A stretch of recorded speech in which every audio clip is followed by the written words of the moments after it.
Another common question that UPSC aspirants have, which is the toughest optional in UPSC. Now let me clear this. There is no optional which is tough. It is just whether you know the subject or not. I have heard students saying that philosophy is a very simple optional with very less syllabus. However, if you look onto the depth of philosophy, it is vast.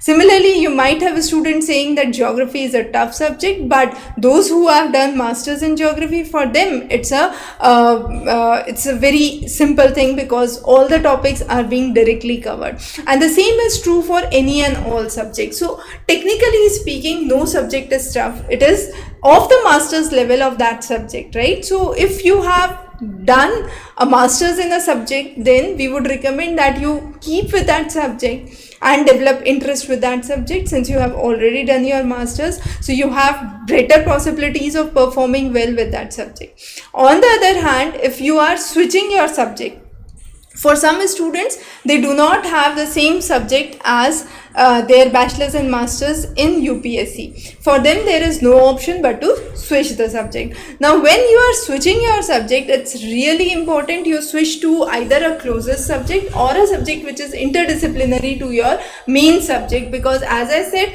none of the subject is tough. It is just the master's level qualification which is the basis for all the optionals. So whatever optional you take, you would be able to perform well given you have a good command and a good knowledge in that optional. So don't worry, there is all the things that you are going through, which subject is toughest, which is the easiest subject, which is the scoring subject. There is no point going through any or all kind of these videos, because if you have a good knowledge in a discipline, there is no reason you won't be able to secure good marks in that discipline. You have been throughout your academics, so why not with this examination? Thanks for joining in.